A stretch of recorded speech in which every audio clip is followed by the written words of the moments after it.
Hi, everybody. I'm PixelatedPain. And I'm Don Alessino. Welcome to Dual Cognition.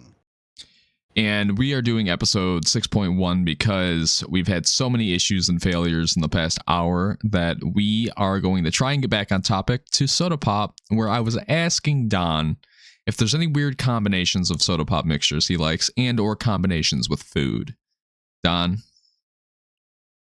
Yeah, these technical difficulties have been driving us crazy, but we're here. We're trying to put this out for y'all. We're doing it for us. We're doing it for you, but, show us some love in the comments below.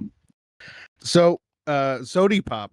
I used to work at a fast food vendor, and I've worked at like a theater and things like that. And those places, I've probably tried every combination of soda pop that you've ever had. What was your favorite kind? So I really enjoy like the lighter lemon lime beverage. What is that? Sierra Mist or Sprite or wherever it is. Do you think so? I would do that with like a orange Fanta or like a cola or something, and just like mix it up a little bit. Do you think that Sierra Mist is better or worse than Sprite? Worse. Sprite all day long. I'm a Coca-Cola man. If you had Mellow Yellow, I think they call that like Starry now or something, which I have yet to try because I'm just like, that sounds awful. But Sprite's the way to go. I mean, they called it Mellow Yellow. It was originally Mellow Yellow and then turned to Starry. So the theme song for Mellow Yellow is "They Call It Mellow Yellow." Oh, they call it Mellow Yellow. So when I was like, they call it Mellow Yellow, I was referring to the theme song for Mellow Yellow. But you're just too young. I'm sorry. So have you tried any of these crazy combinations? Like Young Buck? I haven't, but now that I'm thinking about it, I was like, what could you mix with like root beer? Is there another pop that you could mix with root beer besides maybe like cherry or vanilla? Vanilla would be really good. I would definitely do like a vanilla and a root beer because that's what I do. Like I do the floats and I always get the vanilla ice cream for the root beer float. The vanilla ice cream and the root beer go fantastic. You ever had the Michigan float? No, what's that? It's rock and rye, like Faygo rock and rye and a vanilla. Oh no, I've never had that before. Or you can do like Faygo rock and rye and like a cherry vanilla ice cream. I'm big on cherries. I like the cherries, and I know Michigan does cherries. Traverse City, yep. That's right. We do cranberries and apples here.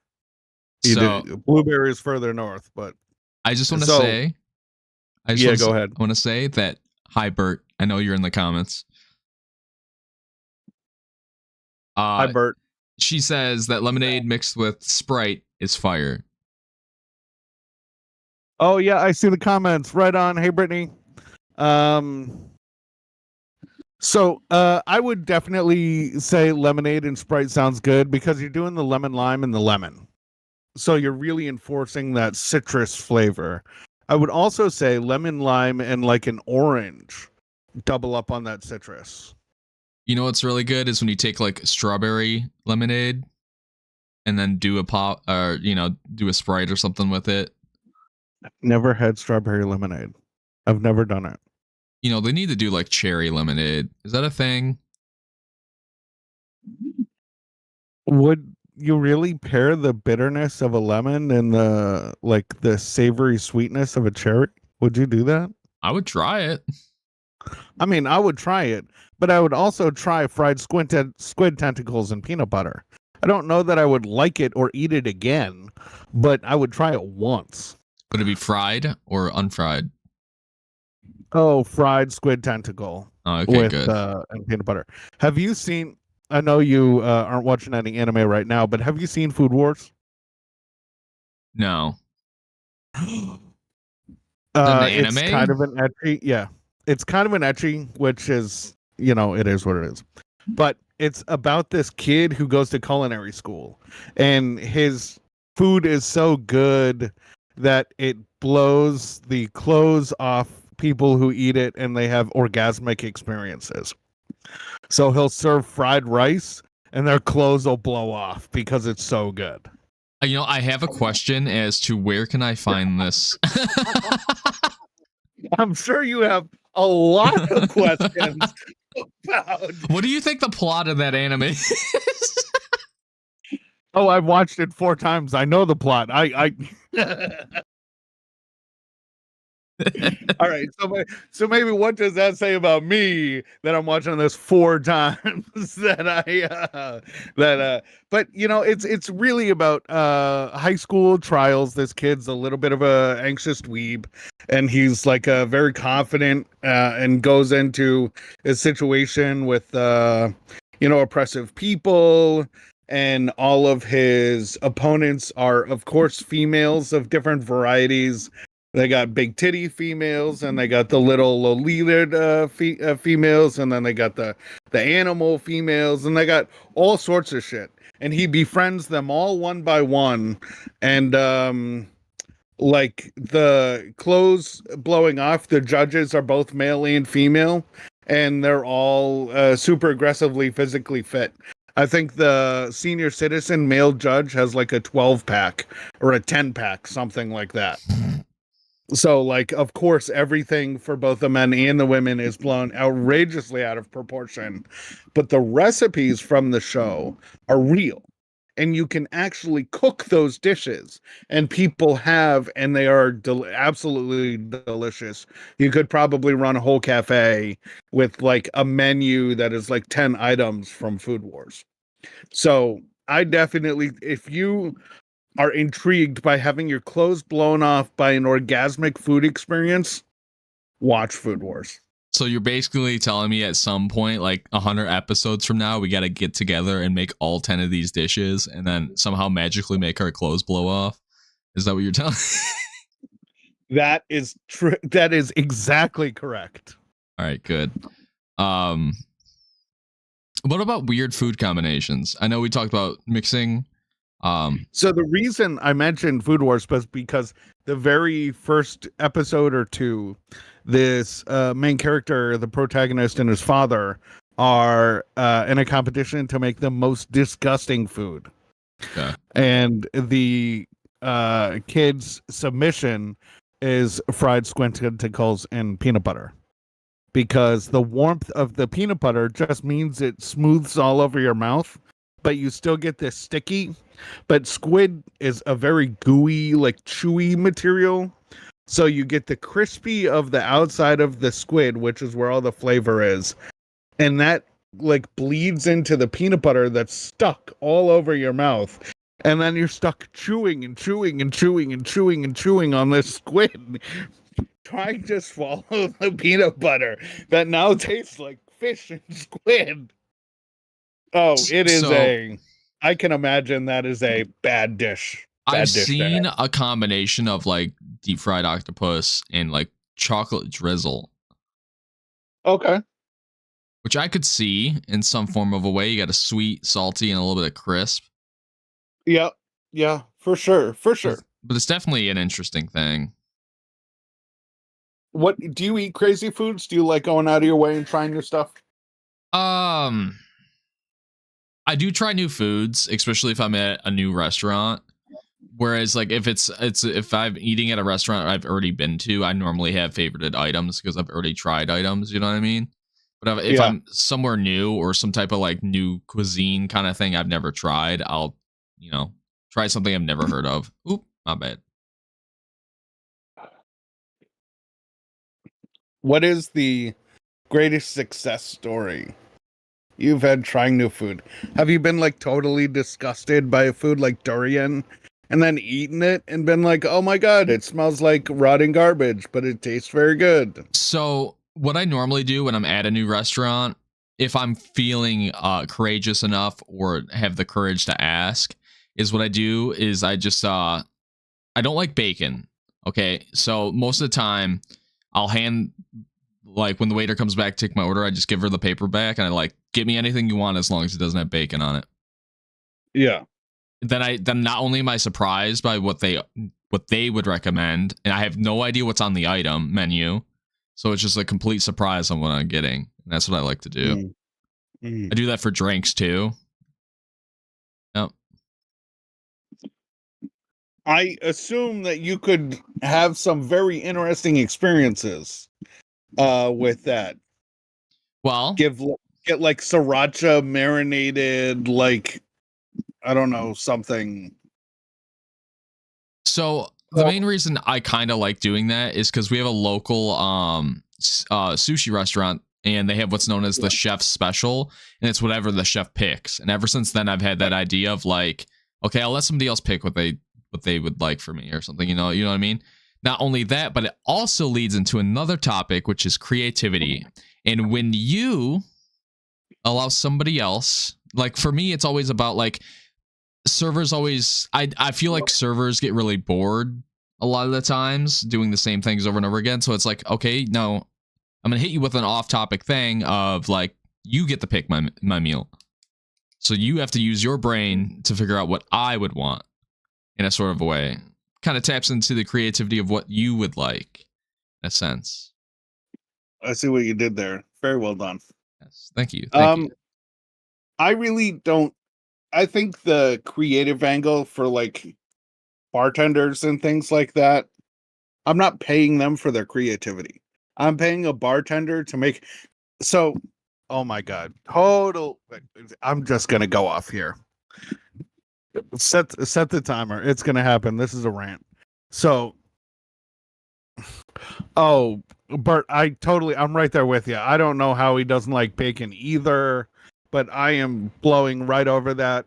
I live in a community with a lot of Jamaicans, and Jamaicans don't eat swine. So, like, it's kind of common around here, I guess.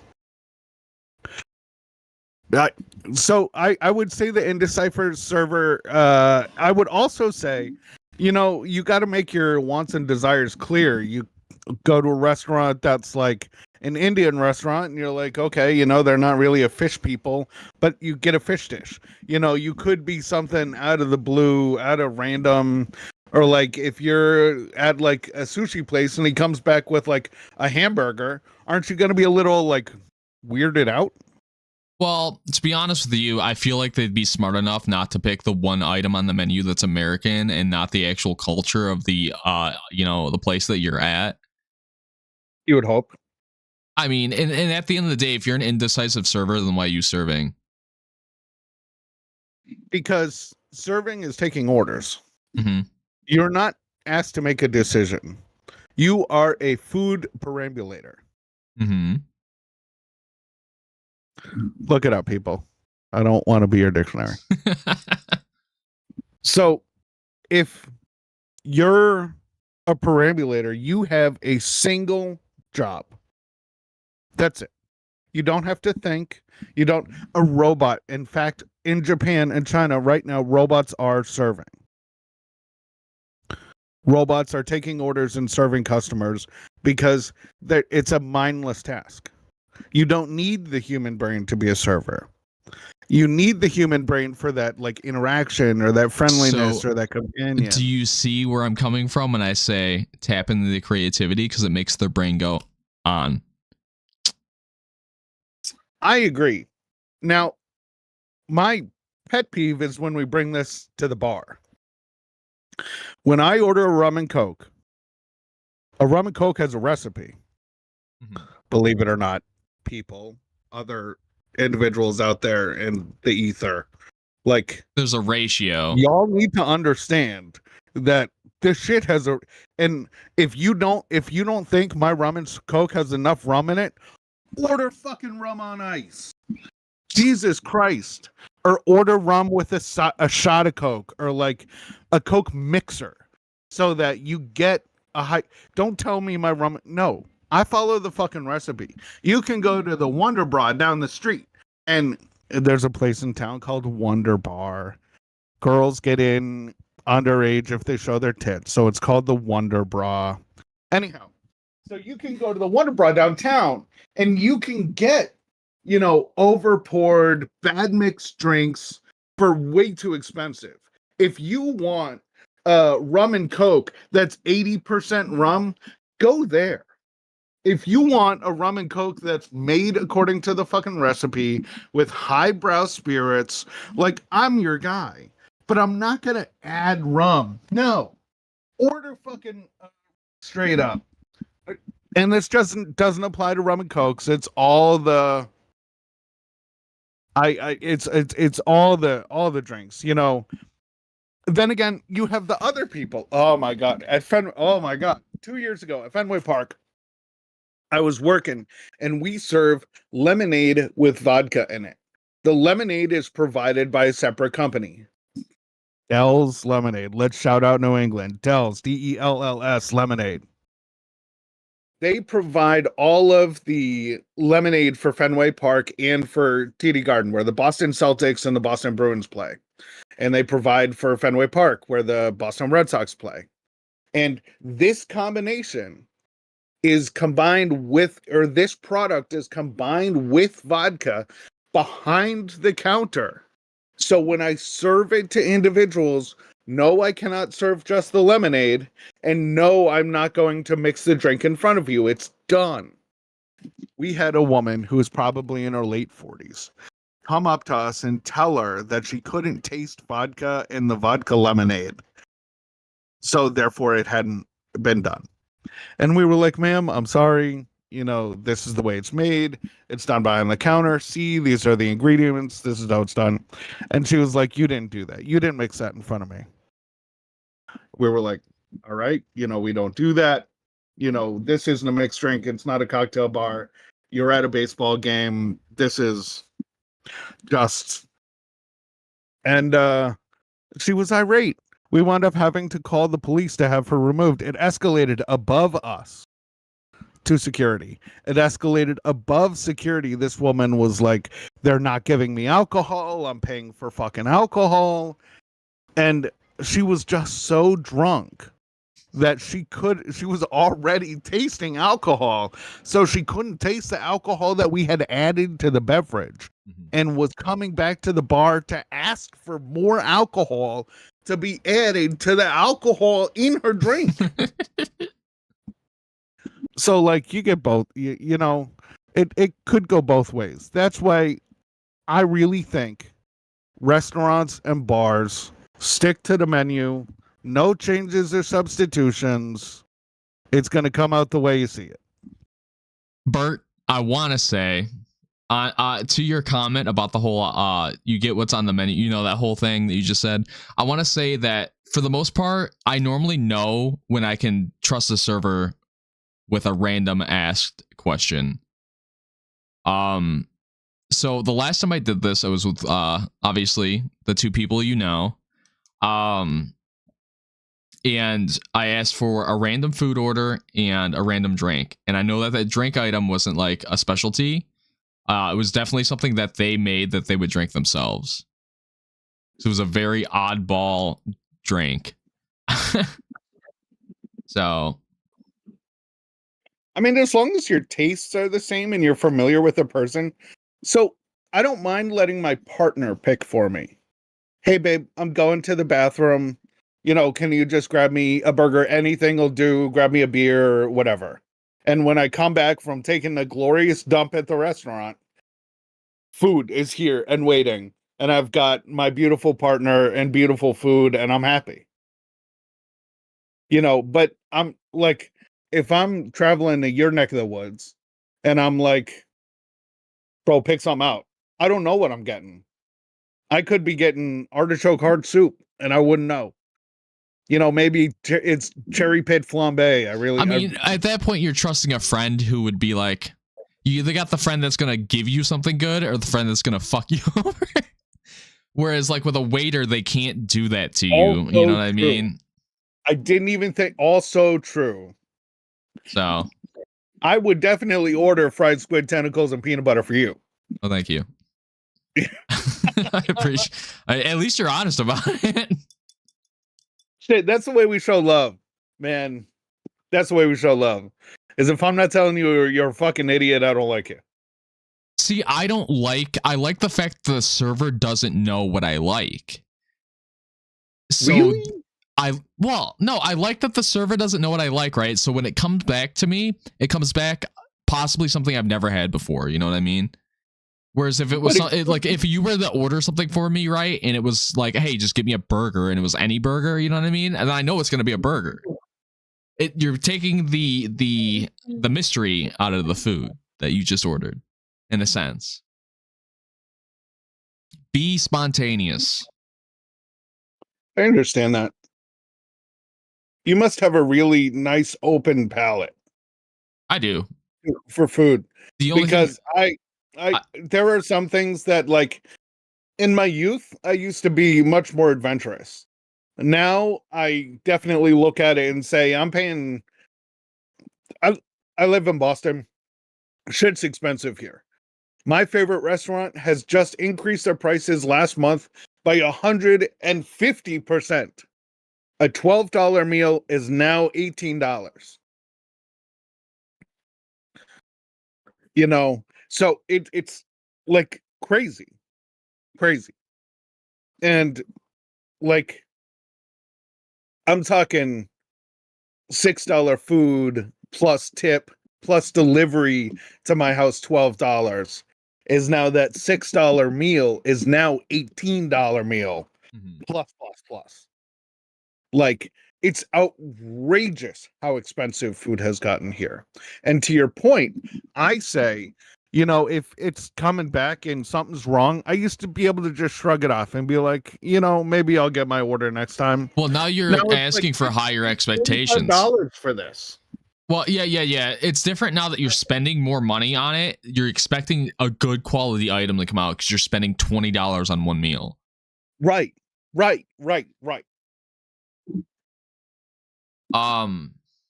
I had something I was gonna say, and now I don't. Oh, do you have any like weird special things? Like, I hate coconut and I hate bacon, right? But there are a few times that I will eat it. One is like, I don't know if you've ever had like a bratwurst barbecued and wrapped in bacon on like a bun. That's fine. Or I don't like coconut, so I don't like coconut in like candy bars or nothing, but I like coconut shrimp or like coconut chicken. But I don't like coconut anywhere else. So coconut shrimp and coconut chicken. So Bert's with me. Definitely. You know, food servers got to know you, got to be friends or family to order for you. None of this stranger danger shit. And I rep that right there. And I'll buy the bacon for you, Bert. I definitely will. I'll buy the bacon. So in my experience as a prep chef, the food that, like, when we're eating fried food, we're tasting the grease and we're tasting the batter. We're not tasting actually what the product is. So coconut shrimp is a texture. The reason they fry with coconut is because it's a dense, moist material. So they can fry all of the moisture out. Listen to you. Yeah. Like, I want you to keep going. I want to see how many times you say moist. Please continue. Moist. Condensed moist material. Oh, look at that. Bert works at Chili's. So she knows exactly what I'm talking about. Yeah. So because of that, it'll hold its shape in the fryer because it's dense. And you don't have to use as much breading, which is worse for you. Coconut's healthier. So, like, and when you're eating it, you just get the texture of the coconut and the crispy, the fried taste from the oil and so that's why you'll like fried food, like fried seafood or fried anything, and you won't like the original product. Just because the bread. Yeah. And the grease. Grease is important. You know, if you fry in vegetable oil, it tastes like this. You know, this might be disgusting, but I actually prefer when the burger's greasier than dry. Like, I would rather have it be greasier than dry. What do you mean by greasy? You know, like, You know, So when like you smash the I patty down like and it's a out and moist burger. it's, you know. I like a moist burger myself. You know, give a little bit of a Yeah, squish, yeah, has a yeah. little If it bit if come it if out. it doesn't drip out when I put that meat in my mouth, I don't, I don't want You know, that's kind of one way to say it for sure. You know. it. Yeah.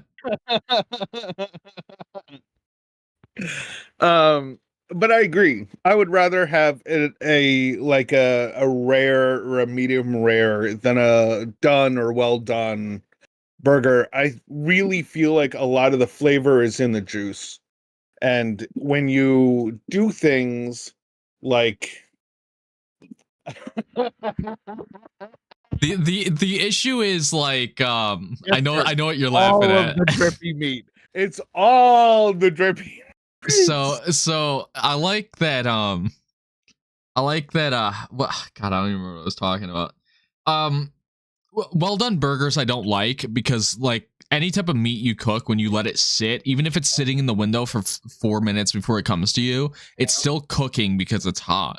So I like when it's Right. medium rare, so that when it comes to me, it's almost all the way cooked, and it's still cooking while you're eating it.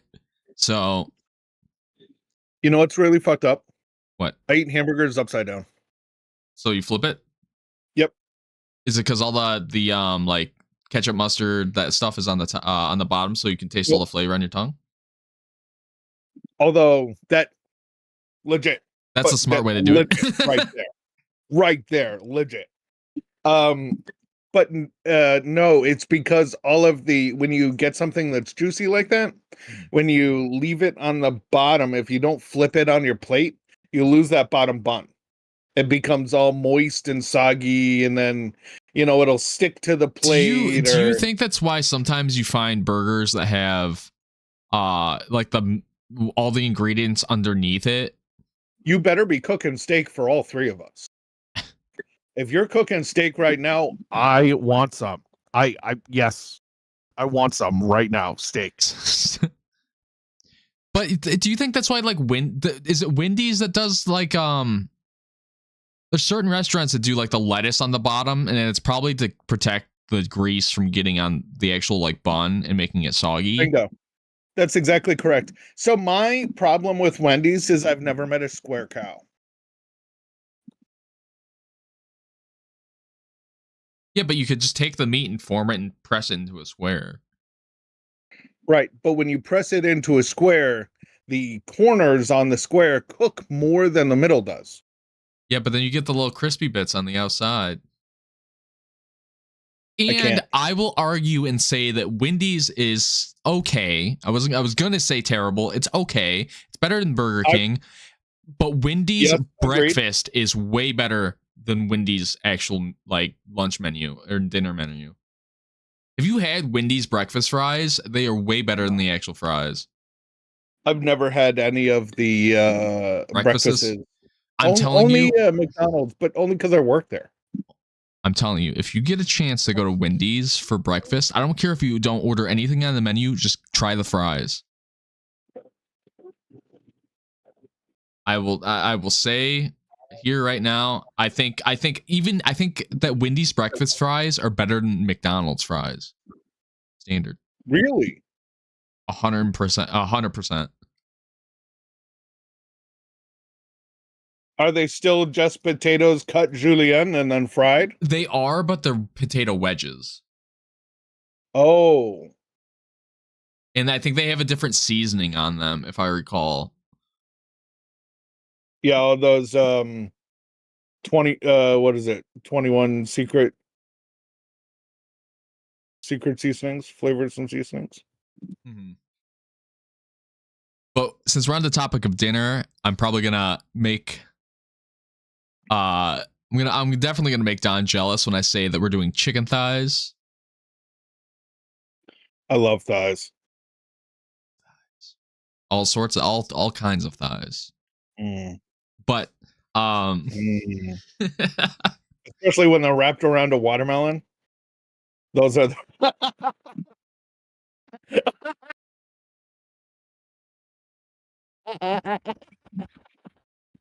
not not where you expected them to go, did ya?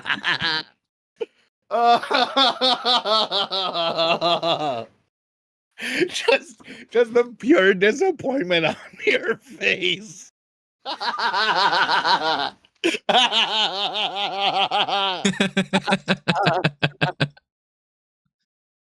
Oh. Oh, yeah. So chicken thighs for dinner.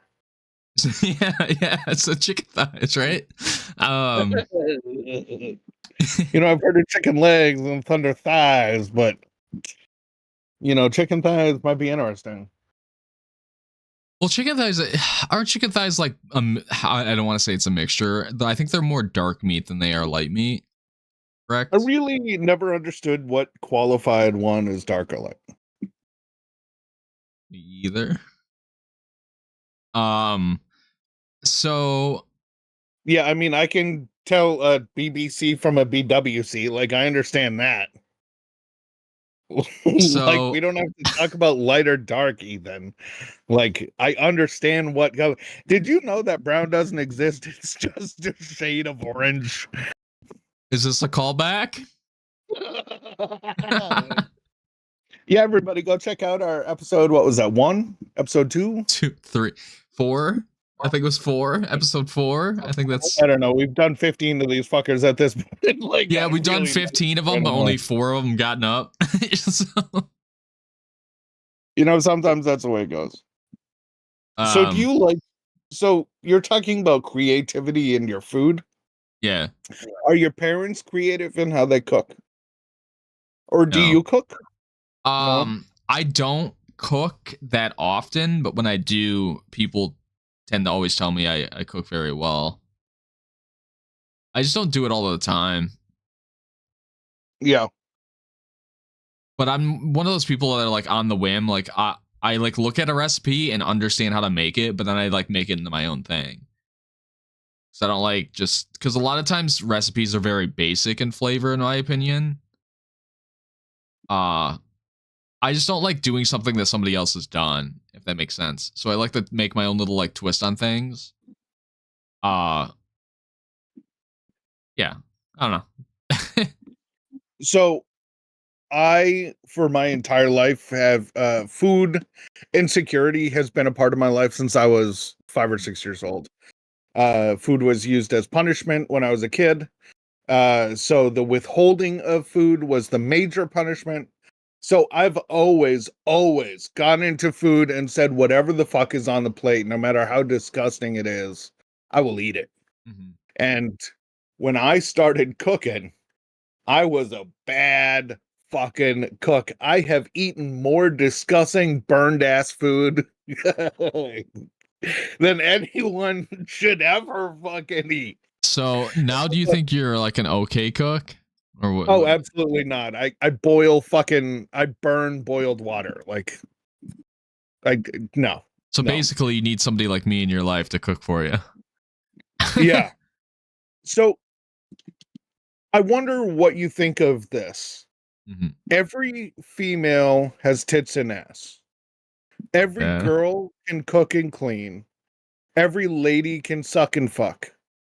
The women who don't need no man but want one anyway are the target. I picked that up on Instagram this morning. What do you think of that? I would say that every single man has tits and ass, and I would say every single man can suck and fuck. And I would agree. And I can say every man that's independent can clean, cook, and do his own thing, and those are the men with the target for women. So, right. Meaning that, there are, the ladies of the evening that you want to, one nights or whatever, that you just value for their body. You don't value them for their brain or the conversation. Hang on. This might be you and your thing, but I've never done a one night stand because I don't like the idea of that. Yeah, I don't like it. Really? I don't like it. So I am what's called demisexual. Yes. Do you know what demisexuality is? No, please Uh, enlighten me, please. It's where you don't have like physical attraction to people until you have like a bond with somebody. If that makes sense. There's this model. He came out and there was this whole thing. He modeled for DKNY London. Nick something. Nick something. Fuck. But a woman accused him of groping him on the set or something, and he had to come out and be like, I'm asexual, like sex isn't a part of my life, da da da da da, like this is, and it like got very close, like very embarrassing for the guy. But like he was basically like, I'm not gonna grab you because sex doesn't exist for me. So that's the only other circumstance that I've heard of something like this. I understand that you are each individual and valued in your independent way. Please continue educating me. Well, most of the world works, I would say, in the way of Yes. yeah. Heteronormative, is that the appropriate term? I have no fucking clue. I just know myself, and that's it. As far as everything else, who knows?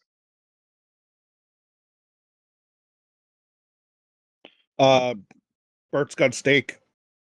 She's got a steak. She's working on the hot meat right now. Okay, speaking of which, what do you did? Like, obviously, if you have a good steak, you don't have to dip it in anything. That's the rule of thumb, right? But never. You never eat it plain? I only eat it plain. Okay, so I don't use steak sauce, but I will say the A1 Hearty steak sauce is really good. And it's the only steak sauce I'll use, but I don't need it.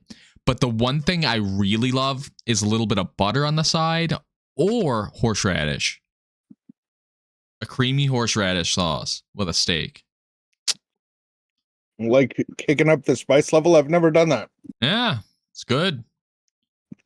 You don't know if your heart's gonna like explode or not. Every time I eat horseradish, it feels like my heart's gonna like explode. I've only had horseradish once or twice. My family really likes horseradish. Mm-hmm. And mustards. So because I wanted to be contrarian, I decided when I was a kid that I was not going to like those things. Mm-hmm. And I kind of grew up with that. So you don't like mustard? Nope, not a mustard guy. What about not a horseradish guy? What about like hot mustard? So there are situations for everything. Marinating is the key to a great steak. Wild part there. So on like a hot dog, I'll have a strip of yellow mustard, but like a very small strip because I want that the dog balance of flavor that it provides. Because the ketchup is so acidic, especially Hunt's. The name brand ketchup is basically acid in a fucking bottle. So, I despise people who like drench meat in sauce or like a hot dog. You ruin it when you drench it in ketchup or mustard. At that point, all you're eating is a bun with fucking sauce on it. Yeah. And the question remains, is a hot dog a sandwich?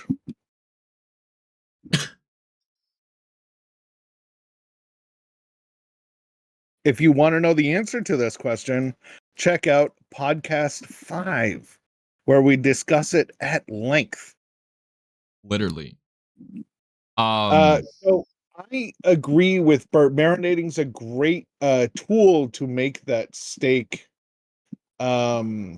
She doesn't like hot dogs. Sucks for you, dog. Okay, I agree. I don't like hot dogs. I don't like hot dogs, but I like beef dogs. I don't like the pork hot dogs. They have to be beef or I won't eat them. The beefy, juicy dogs right in your mouth. Yeah, the ones that are a little bit thicker, yellow cream. Yeah. So I really, I'm with you. I think the well-made high grade product hot dogs are worth The extra $2. Yeah. I think that as far as sausages go, like hot dogs are some of the smaller or thinner of the sausages, and I really think that it leaves a lot to be desired. Oh, I have a great thing. Okay, I don't mean to cut you off, but I have to ask, is there anything from your childhood that is fucking disgusting that you ate that is still relevant? Not that I've eaten one in a while, but like peanut butter and jelly with chips inside of it and chip dip. 100%. Not with the chip dip, but with the chips. But with the chips inside, yeah. So for that, I generally like thinner chips. So that they crunch and break a little bit easier. But I love the salt, the extra layer of that salty, because I don't like the texture. It's not the texture for me, it's the salt. For you, is it the crunchy? You like the crunchy inside? It's probably the crunchiness. Peanut butter anyway. It's even better when you do like there's people I know that have never done this, and it's like grilled cheese but PB&J. That's another really good one. And then you put the chips in, and then you get the saltiness with the crunch on the outside. Yeah.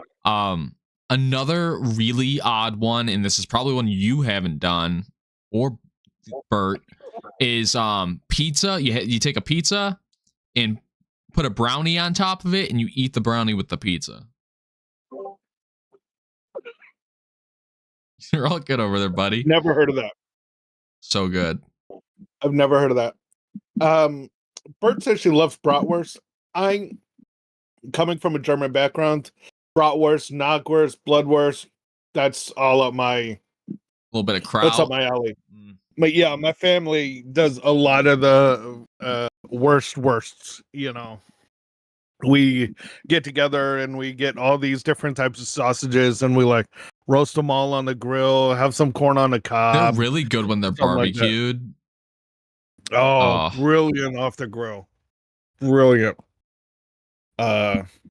So the thing about brownie pizza that I wonder is the thickness of the product. Like for brownies, I think I would take a regular brownie size, like depth, that thick one, or like the thinners. You know, we take the thick browns. Okay. And we chop them in half, so that they are still that texture that you get with the moisture and the full of air, like that puffy, that sink your teeth into brownie. But we carefully cut it in half so that you get that texture, but you don't have to like open your mouth so wide to get everything in there. And then you can like, you know, that way it's a little bit of flavor, not a whole thing. You know what's I think about this because it just popped in my head. When I was in high school, not that you could get like breakfast and stuff, you know what I mean? They would people with low income would get breakfast and stuff. Not that I was low income, but I would still buy breakfast some days. And the worst thing in the world was when they ran out of milk and you had to use like with the cereal. I mean, chocolate milk is a good substitute. Is awful. Yeah. All right. So you'd have milk, chocolate milk, and strawberry milk. And if they were out of milk, you had orange juice. So you would take the orange juice and dump that in your cereal. Because you couldn't eat it dry, man. Yeah, I've done that a couple times. It's not that bad with Frosted Flakes. You know. Grab those. We used to get the like monster pack from Costco of all the little ones, and we would just take the little ones and pour a little beer in, and then drink the rest of the beer and just eat it on the way to work. Like, man, my 20s was fucking wild, food wise. Like, that's one of those things, super disgusting. Oh yeah, but like, you know, you don't have milk. It is what it is, and you're hungry, and you're too lazy to cook eggs or something. So you're gonna take whatever easy, sloppy, gross A, and you're gonna mix easy, sloppy disgusting B for gross, disgusting, sloppy food. Yeah, it's already gross. You might as well just make it grosser. You know what I mean? Right. But you know that allowed me to express my creativity in With beer. my food. Yeah, with beer. You know, hey. But I really liked I've enjoyed cooking kind of my whole life because it allows me to express my creativity. But like I was a poet. Like I was a poet, published poet when I was in middle school. I had sent away to some national magazines and whatnot, and I got published in the magazines. And you know, I had a lot of my father when I was very young. My father was going to college, and my mother was single parenting. So, like, a lot of our time was work time. It wasn't time to sit down and see what shapes the clouds were or think of all the colors in the rainbow. I used to tell people I'm a guy. I only see three colors: red, blue, and yellow, and that's it. You know, because everything is a combination, you know, color wheel. Yeah. But like that was my attitude for a long towards creativity for a long time. There was a book by author Terry Goodkind in the fantasy series Sword of Truth, where one of his main characters makes this statue and is asked to carve something ugly, but chooses to carve something beautiful instead. And like that is one of the things that really shaped the way that as an adult I look at creativity. We can take the same influence and divine multiple opportunities for us. You and I could see the same two trees standing together in a field and take a different picture and have them both be beautiful and creative, but it's the same prop. So how are you creative? What is your creativity story? It all started way back in high school. And so it's more or less my outlook on creativity rather than like what is creativity. And my senior year, I actually failed that year of school because I was in a lot of I was in art, band, something else, another creative class, and I didn't want to learn the way that everyone else was learning. Like, because I don't see creativity as like one set path, as in like you have to follow learning how to pencil line this person, right? Or like you have to play musical instruments this certain way, or you have to do this that way. So I wouldn't do certain things that were in the curricular because I was like, it didn't follow my morals. And I think that's when I started really learning morals in my life was around senior year. And I was like, it just stuff that didn't make sense to me or stuff that didn't follow the way I wanted to do something. I just said no to. And because of that, I failed I failed 2 classes and didn't graduate on time. But so my view on creativity is like there's no guidelines on what is creativity. So take an art class and you're told to do like one specific thing doesn't fly for me. I'll do it the way I want to. Are you familiar with famous Polish artist Stanislaw Szukalski? No. I'll throw him in the chat. There was a documentary that was done. It's absolutely brilliant. But to tease it a little bit, and for those of us at home watching this later, it's on Netflix. It's fairly good. I forget what it's called. I'll look it up and put it in the description below. But Szukalski was, as a child, was told to find creative ways to handle everything. Unlike Robert Kiyosaki, who we talked about not last episode, but the episode before, who was told, if you want money, find a way to make money. Don't say you're too poor. Say you haven't found a way to afford it yet. Don't say, I want this thing and it's too expensive. Say, I want this thing and here are the businesses that I will develop to get myself there to do that. So unlike that, Szukalski's father said, do whatever. Be a reed in the wind and just go with the flow. And when Szukalski went to grade school and was learning how to write the Polish is some Germanic, Proto-European language, I believe. So characters very similar to English. I would say that when he was learning to write, he was going to class and the teacher didn't like how he was writing, didn't like. So Szukalski, as a child, developed his own language entirely. And when he brought this language to the teacher told him, no, you need to write in this Proto-European English language. Polish. I understand. Don't kill me in the comments.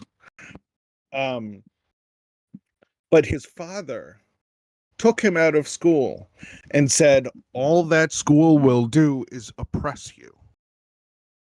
Find your freedom. Enjoy your creativity. And Stanislaw Szukalski became the national sculptor of Poland pre-World War II. He was asked to make a commemorative sculpture of Hitler, and in the design, he made a sculpture that was half a donkey, half a man saluting the Nazi slogan, and Hitler threatened to have him killed, so he escaped to America and lived the rest of his life in Southern California as a professor of art or something.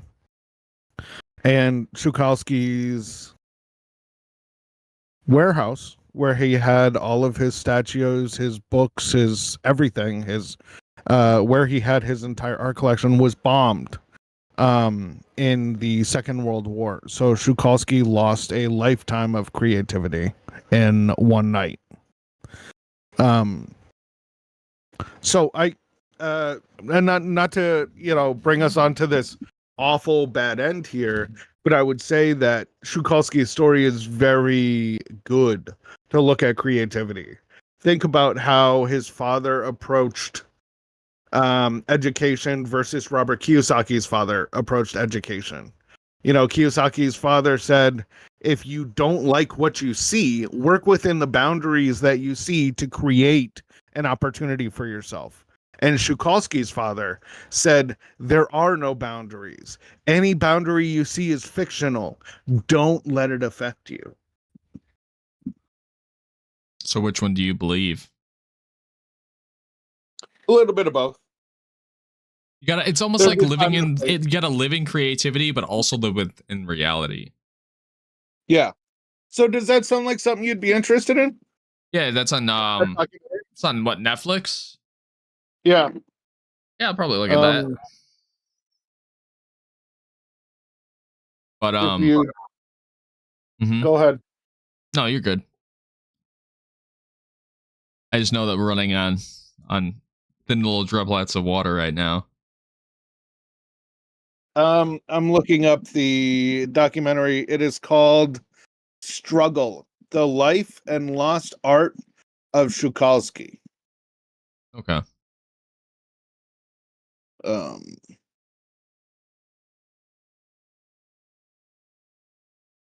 And that is on Netflix. I will send this to you. Sweet. Yeah.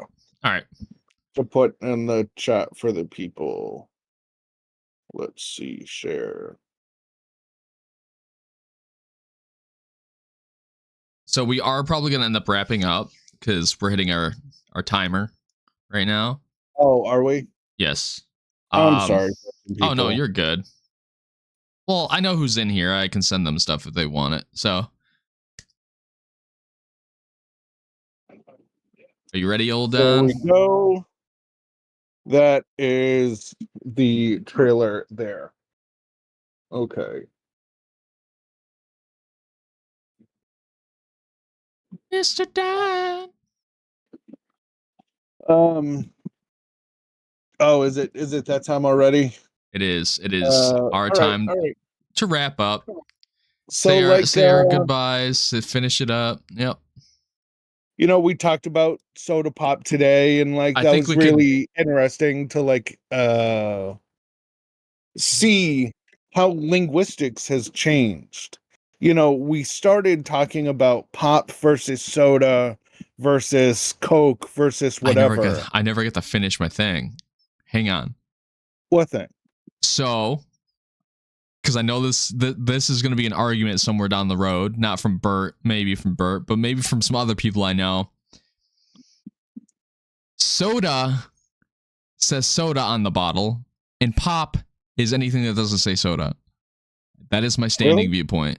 That is my viewpoint and my standing viewpoint, and it makes sense to me because we talked about earlier that soda is normally the sweeteners of pop. So soda is like the thing that you would like cream sodas or Fagos, the stuff that you'd use for like root beer floats. We talked about that a little bit. Whereas I wouldn't pour Pepsi on top of vanilla ice cream. Not saying you can't, but it's not the thing that most people do. They use a cream soda or, I could use a Barks. So something that says soda on it is normally like a sweetener or a sweeter version of pop. And that is my opinion. Hence Sody Pop. Yes, and Sody Pop, for sure. I think that some of them, like, I don't know how Coca-Cola is made without the cocaine plant. So, like, it was sold as a medicine in the time when they gave cocaine tablets for toothaches. So, like, the Coke plant was being used. I don't know how it's made today, but like, it's a great rust remover.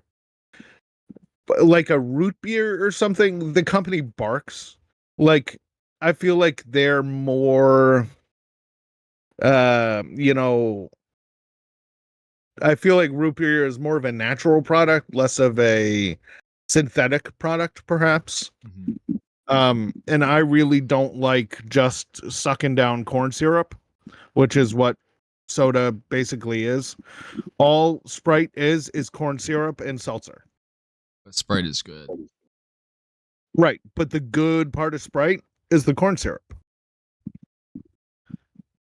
Like, this product was developed specifically to get rid of corn syrup. And they're feeding it to the American people, and this is why we're getting fat. If you look at stuff before the 70s, before soda was a big deal, they had this excess of corn syrup, but their entire population was a lot thinner. So hang on, there's conspiracy behind milk as well because of that. You know how they're like, well, milk will make your bones stronger and stuff. So they were like establishing like in that like 60s, 70s era of like people drinking milk. It's because we had so many goddamn cows. We had too much milk. So we started like producing, there's a whole theory. It's the same thing with water too. Well, I don't know about water. I'll go to bat for water on this one, but I won't go to bat for milk. I will say that the FDA in 1978, we elected a president who was fucking nuts. And he did a lot with the economy. That was very, very, very, very bad. Two of the things that he did was work with the FDA and work with the the administration to create the food pyramid and food education programs based on agricultural profit. So the food pyramid was introduced as you need the most amount of grains in your day. The second most amount you need is dairy products. And that's probably where this falls into play then. Protein. And then next is fruit and vegetables. And then next is sugar. So you can see now, looking back, that, of course, this was the corn subsidies. We didn't have things like soda. We didn't have sucrose additives. We didn't have... All of these are corn products. America didn't want to invest in hemp. in the 1800s. People were making more money on tobacco and corn than they were making on marijuana. So the marijuana growers in Virginia were told to switch to tobacco and switch to corn. So, you know, Canada switched to soy and America switched to corn. It's kind of what happened. And then Canada could get rid of all their soy. And cotton is grown in India and is much better in India and is a much better product in India. So selling cotton that we grow in America doesn't do shit. So we switched to marijuana. But the Mexicans were bringing marijuana. So in 1903, the state of California and the state of Texas both that year made legislation against marijuana, citing it as the drug from Mexico being brought forth to dilute the workers, which is why in the United States we use the word marijuana, which is the Mexican Hispanic term for cannabis, which is the actual English term for weed. Cannabis is because of this degradation. And the farmers needed to get rid of all this shit. They said 80% of corn that's grown is like pig corn. So it's not edible. It tastes disgusting. It's used just for processing. So they make feed and meal out of it. So the stuff that they can't feed to their animals, they have to do something with. So they're feeding it to the American people. And, you know, it's put into things like baking sprays. And it's like our vegetable oil has this in it, and a lot of our cooking oils, and all of it is to get rid of the corn products. But because Americans are eating it, we all look like we're 900 fucking pounds. Corn fed. Corn fed. Corn fed. And on that bombshell, my name is Don Alessino. I'm PixelatedPain. And this was Dual Cognition. Thank you very much for hanging in, y'all. I really appreciate you. Can you shout us out in the comments below? Give us a like, comment, subscribe. You know, we'll be here doing our thing. Same bat time, same bat channel. I'm out. Don't forget to stroke that bell icon so you see us next time.